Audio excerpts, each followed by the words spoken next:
I'm going to let you in on a little secret. I am obsessed with e-bikes. I love them. I've owned many of them. I've used them for commuting for the last, I don't know how many years. They have saved me tons of money in transportation costs. They are awesome. But when I first bought my first e-bike, I didn't know what I was looking for. I just kind of went out and bought one. So what I thought we could do today is take a dive into e-bikes and talk about 3 specific e-bikes that I have owned and kind of give you the skinny on what makes them good and what makes them perhaps a little bit challenging. And the 3 bikes that we're going to talk about today are the Specialized Turbo Vado SL4, the Cannondale 23 Adventure NEO, that's NEO, and the third bike we're going to talk about is the Wired Freedom. I've ridden all of these bikes and I have a few comments to make about each of them.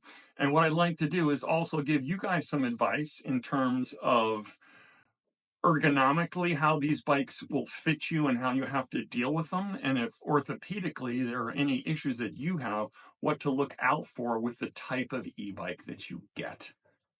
And one more phenomenon that we're going to talk about here, I'm going to see if I can do the graphic with my hands, is stability versus mobility.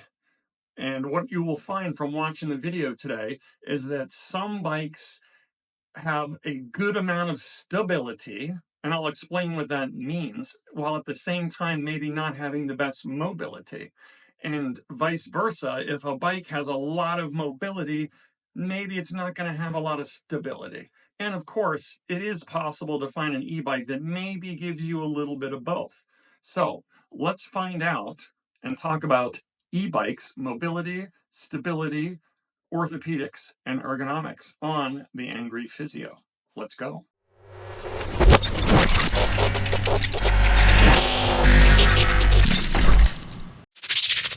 And here's our first bike that we're going to talk about and related to our ergonomics and orthopedic issues. We have the Specialized Turbo Vado SL4. Pretty sleek, light road bike. Very easy for me to pick up, as you can see here. It's not super heavy.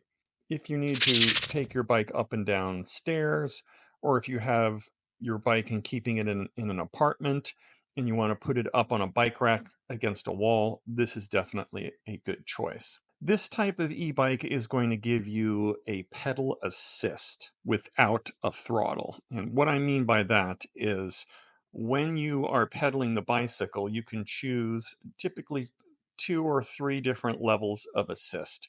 And it will only help you when you're pedaling. And the nice thing about this specialized bike is that when you are pedaling, the amount of power that it gives, it feels very seamless. So it's not a jerky feel, just kind of adds it nicely as you're pedaling, which makes it a nice, easy assist to give you when you're going up hills.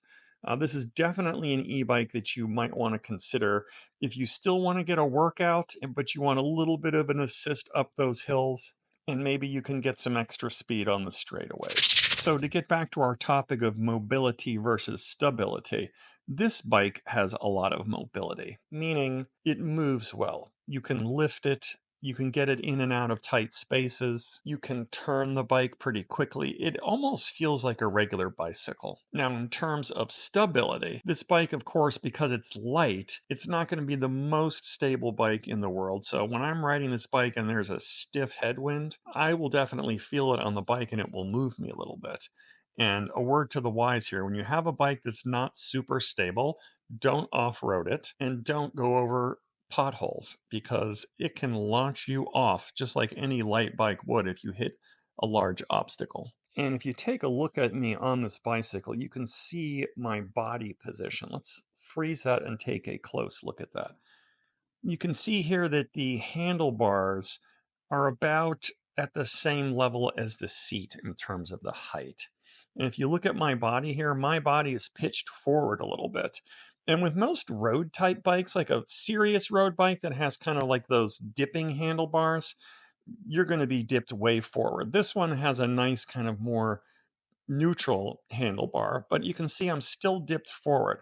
And if you look at the way that I am positioned here, if I was looking straight ahead with my body pitched down, I'm going to be looking straight down at the ground in front of me, which is not a great idea because I kind of want to see what's going on in front of me. So, what you typically have to do to be able to have good vision on a bike like this is you're going to have to extend through your neck in order to look forward.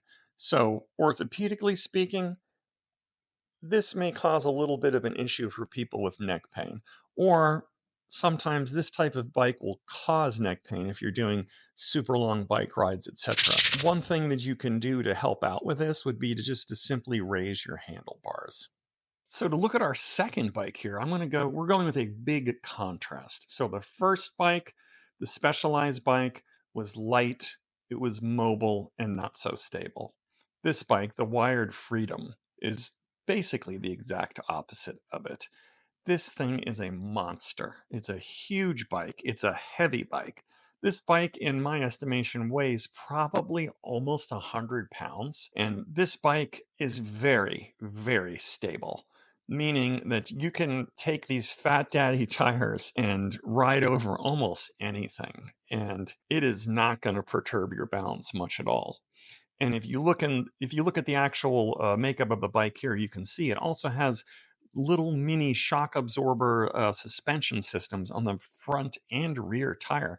And on the rear tire here, you can actually adjust it with a pump to give you variable amounts of give or cushion. It's a super feature of the bike. Now, in terms of the mobility of the bike, my opinion about this bike, having ridden it for a month or so now, is do not get this bike if you have to bring this bike up even 1 or 2 stairs to get into your house or apartment. This bike is more made for someone who has a nice big garage and can just wheel the bike or pedal it into the garage and park it that way, because this bike is even difficult to turn around. It's so big and it's so heavy. I try on many occasions to get it up 1 stair. I can do it, but I have to really prepare myself, and it's a bit of a workout to do. So this bike, in my opinion, is for big dudes and strong chicks. I know that sounds a bit crude, but large people, strong people, or enthusiasts, people that have had other e-bikes and know what they're doing, definitely for those people. For a newbie, you might want to try something else. And my God, this bike is fun to ride. I found myself actually saying "we" as I was riding. It does give a pedal assist in a similar fashion to the first bike that we talked about, the Specialized Turbo Vado, but it also gives a throttle. And what I mean by a throttle is that there is a mechanism on the right handlebar that you just turn your hand and it gives you automatic torque without having to pedal. So some bikes will offer a throttle, some bikes will not offer a throttle. And this Wired Freedom, the throttle is a beast. It will accelerate you quickly. It will take you up a very steep hill and you do not even have to pedal. So if you're looking for an actual pedaling workout with the bike, this bike's probably not the best for you. Now let's take a minute and compare and contrast the handlebar setup of this Wired Freedom and the Specialized Turbo Vado. The Wired Freedom has these big, I believe what they're called is BMX style handlebars. These are big handlebars and they go up high. And some people don't like them stylistically, but if you look at my position when I'm on this, I'm not pitched forward. My weight is more back into my seat. My spine is more upright. This is easier on my neck. It's way easier on my neck. I don't feel like I have to extend through my neck to look forward. I can just nice and easily relax and look forward. This reminds me kind of almost like a Harley Davidson that you'll see on the highway with those big handlebars. And here's our third bike. I'm including this Cannondale 23 Adventure NEO because it's kind of a little bit of both bikes. We have a bike that definitely looks like it can give us a little bit of an off-road feel to it. The tires aren't skinny, but they're not nearly as fat as the second bike that we talked about. But you could do some off-roading with this. You can also ride around in the city with this. I rode this bike for a couple of years in the downtown metropolitan area, and it held up fine. Now, this bicycle has the pedal assist, and it also has the throttle. So it offers both means of acceleration. The throttle mechanism on this bike is okay. It can't get you up a steep hill by itself. You're going to have to pedal and help with it. So there's a little bit of give and take. It lacks a little bit of mobility compared to the Specialized bike, but the mobility is definitely way better than the Wired Freedom. This bike, in contrast, probably weighs 50 pounds. So you can still lift it. You can lift it up. You could even get it up a couple of stairs. Would I put this bike up on a bike rack on the wall? Maybe not.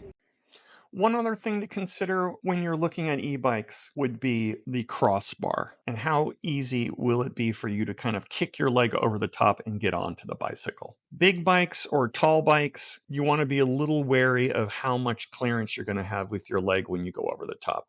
Now, I'm tall, I'm 6'4", so I can get my leg over the top crossbar. It's not a big deal. Some of y'all may want to consider getting a bike that just kind of has a step through, meaning there's not that crossbar on the top that you have to swing your leg over.